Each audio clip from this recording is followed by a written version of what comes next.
एक समय की बात है, एक शहर में एक छोटा सा परिवार रहता था।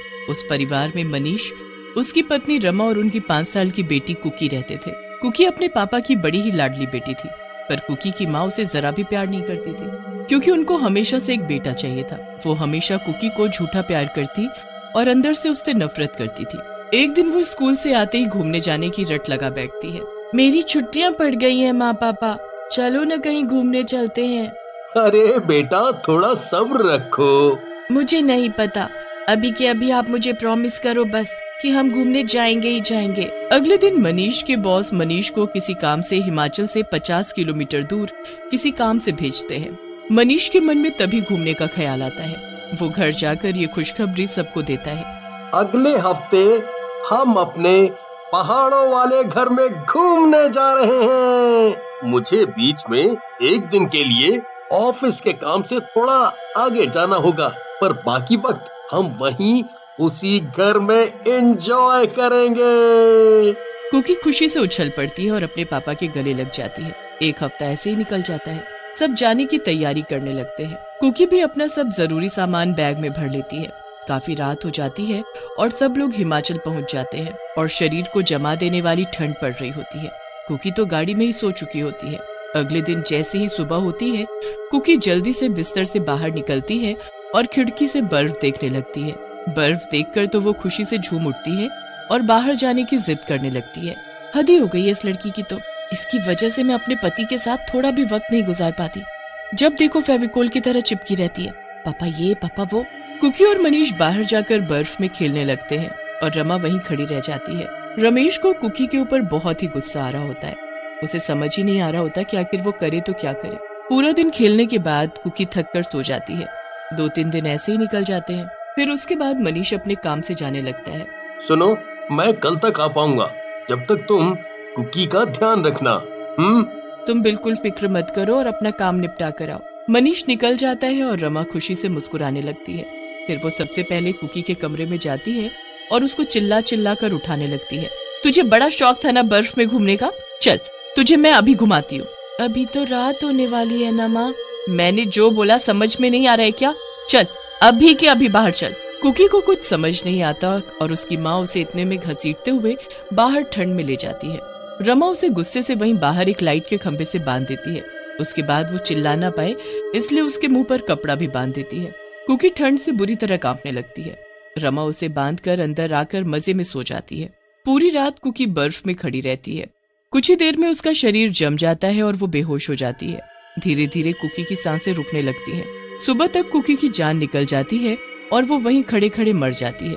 सुबह होते ही रमा कुकी को देखने जाती है, पर उसे मरा देख उसकी हालत खराब हो जाती है। अरे ये क्या हो गया? इसकी तो सांस रुक गई। हे भगवान, ये तो मर चुकी है। अब मैं क्या करूं? एक काम करती हूँ, इसे जल्दी से अंदर ले जाकर लिटा देती हूँ। रमा कुकी को उसके बिस्तर पर लिटा देती है। वो घबराहट के मारे यहाँ से वहाँ टहलती रहती है और इतने में मनीष आ जाता है। देखो कुकी, मैं आ गया। अब वो कुकी अभी सोई है। मनीष अगले दिन उठते ही कुकी को उठाने जाता है, पर कुकी तो हिलती भी नहीं। काफी देर बाद मनीष को समझ आता है कि कुकी मर चुकी है। उसकी सांसें नहीं चल रही। वो बुरी तरह चिल्लाने और रोने लगता है। ये कैसे हो गया? मेरी बेटी को क्या हो गया? मनीष को इस बात का बहुत सदमा लगता है। कुछ दिन ऐसे ही बीत जाते हैं। मनीष और रमा अपने घर भी वापस आ चुके होते हैं। फिर एक रात जब मनीष सो रहा होता है तो रमा को एक ठंडी हवा का झोंका आता है। अरे इस गर्मी में ये ठंडी बर्फ जैसी हवा कैसे? रमा उठकर देखती है तो नीचे फर्श पर बर्फ ही बर्फ पड़ी होती है। रमा अपने कमरे में बर्फ देखकर हैरान रह जाती है। इतनी गर्मी में ये बर्फ कहाँ से आई? रमा उस बर्फ को देख ही रही होती है कि तभी उस बर्फ से एक चुड़ैल बच्ची निकलकर उसके सामने खड़ी हो जाती है। रमा उसे देख जोर से चिल्लाती है, चुड़ैल जल्दी उठो मनीष। नहीं छोड़ूंगी तुझे, अब तू नहीं बचेगी मुझसे। रमा की चीख सुनकर मनीष जल्दी से उठ जाता है और रमा को पसीने में तर देखकर उससे पूछता है तो रमा डरते हुए सामने की तरफ हाथ करती है। वो चुड़ैल। कहाँ है चुड़ैल? क्या तुम भी बच्चों की तरह सपना देखकर डर जाती हो? नहीं मनीष, सच में वहाँ चुड़ैल थी और पूरे कमरे में बर्फ ही बर्फ। रमा वापस सो जाती है और फिर अगले दिन हमेशा की तरह मनीष के ऑफिस जाने के बाद रसोई में खाना बनाने लगती है। रमा चुपचाप रसोई में अपना काम कर रही होती है कि तभी सामने वाली खिड़की अचानक खुल जाती है और उसमें से बर्फ का एक झोंका अंदर आता है। रमा डर के मारे अचानक पीछे हो जाती है। पूरी रसोई में हर तरफ बर्फ ही बर्फ। ये सब क्या हो रहा है मेरे साथ? अभी तो इतनी लू चल रही थी और अचानक ये बर्फ। उसी चुड़ैल बच्ची को भागते देख रमा जल्दी से बाहर जाकर देखती है तो वो चुड़ैल बर्फ के ढेर में खेल रही होती है। फिर अचानक वो कांपने और रोने लगती है। बहुत ठंड है, मैं ठंड से मर जाऊंगी। ऐसे ही मरेगी तू, ऐसे ही ठंड से तड़प तड़प कर। कौन हो तुम? मुझे क्यों परेशान कर रही हो? मैंने आखिर किया क्या है? तूने मेरी जान ली है। मैं कोई और नहीं बल्कि तुम्हारी बेटी कुकी हूँ। चुड़ैल नहीं, तुम्हारी बेटी हूँ जिसे तुमने मार डाला। अब मैं अपनी मौत का बदला लेने आई हूँ और अपना बदला लिए बिना मेरी आत्मा को शांति नहीं मिलेगी। नहीं नहीं, ऐसा नहीं हो सकता। तुम कुकी नहीं हो सकती। नहीं नहीं। रमा वहाँ से भाग जाती है और सीधा अपने कमरे में जा छुपती है। उसे कुछ समझ नहीं आ रहा होता कि वो करे तो क्या करे, क्योंकि वो ये बात अपने पति को भी नहीं बता सकती थी। रमा हर वक्त डरी रहती है और मनीष के आने का इंतजार करने लगती है। मनीष रमा को देख उससे पूछता है तो वो घबराकर जवाब देती है, वो बस कुछ नहीं, वो बस मैंने रात को जो सपना देखा था ना, उसी से डरी हुई हूँ। क्या हुआ माँ? सच बताने में डर लग रहा है क्या? चुड़ैल, बचाओ बचाओ। मनीष मनीष, मुझे बचाओ, मुझे इस चुड़ैल से बचाओ, ये मुझे मार डालेगी।